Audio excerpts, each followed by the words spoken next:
ഫേസ്ബുക്കിലൊരു special news കണ്ടു. ഒരു Bangalore based ചെറുപ്പക്കാരൻ ഒരമ്മയെ ദത്തെടുത്തു.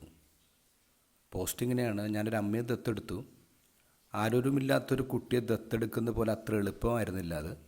വിമർശനങ്ങളും ഉപദേശങ്ങളും ഒരുപാട് കേൾക്കേണ്ടി വന്നു. ഒരാളിൽ നിന്ന് പോലും എനിക്ക് അനുകൂലമായ വാക്കുകളുണ്ടായില്ല.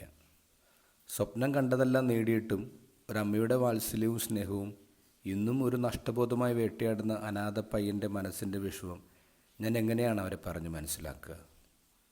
സ്കൂളിലെ മറ്റു കുട്ടികൾ അച്ഛനമ്മമാരോടൊപ്പം കളിച്ച് ചിരിച്ചു വരുന്നത് കണ്ടു നിറഞ്ഞിട്ടുണ്ട്. അനാഥാലയത്തിൻ്റെ വരാന്തയിൽ ഒറ്റയ്ക്കിരുന്ന് അതോർത്ത് പൊട്ടിക്കരഞ്ഞിട്ടുണ്ട്. എന്തുകൊണ്ടായിരിക്കും എന്നെ അച്ഛനും അമ്മയും വേണ്ടെന്ന് വെച്ചതോർത്ത് ഒരുപാട് രാത്രികളിൽ ഉറക്കമില്ലാതെ ചിന്തിച്ച് കിടന്നിട്ടുണ്ട്. നല്ലൊരു ജോലിയും വീടും ഒക്കെ സ്വപ്നം കണ്ടതിനൊപ്പം ഞാൻ ചേർത്ത് വെച്ചൊരു സ്വപ്നമായിരുന്നു എൻ്റെ അമ്മയെ കണ്ടെത്തണമെന്നത്. ഞാൻ ഒരുപാട് അന്വേഷിച്ചെങ്കിലും അത് സാധിച്ചില്ല. അങ്ങനെയാണ് ആരോരും ഇല്ലാത്തൊരമ്മയെ ദത്തെടുത്താലോ എന്ന ആലോചനയിലേക്ക് എത്തുന്നത്. ഇതിലെ തെറ്റും ശരിയൊന്നും എനിക്കറിയില്ല.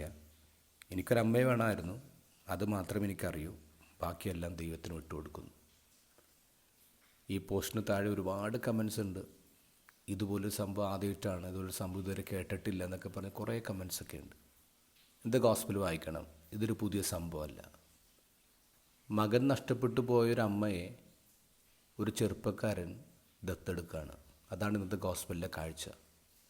ഇതിലെ പ്രത്യേകത, ഈ അമ്മയ്ക്ക് പേരില്ല, ഈ ചെറുപ്പക്കാരന് പേരില്ല. കൊടുക്കുന്നത് ഈശോയുടെ അമ്മ, ഈശോ ഇഷ്ടപ്പെട്ട ശിഷ്യൻ. എന്തുകൊണ്ടാണ് പേര് കൊടുക്കാത്തത്? ഈ എപ്പിസോഡ് അവിടെ തീരേണ്ടതല്ല, ഇത് തുടരേണ്ട ഒന്നാണ്. ഒറ്റപ്പെട്ടു പോയ അമ്മമാരെ ദത്തെടുക്കുന്ന ഒരുപാട് പേരുണ്ടാവട്ടെ എന്നർത്ഥം.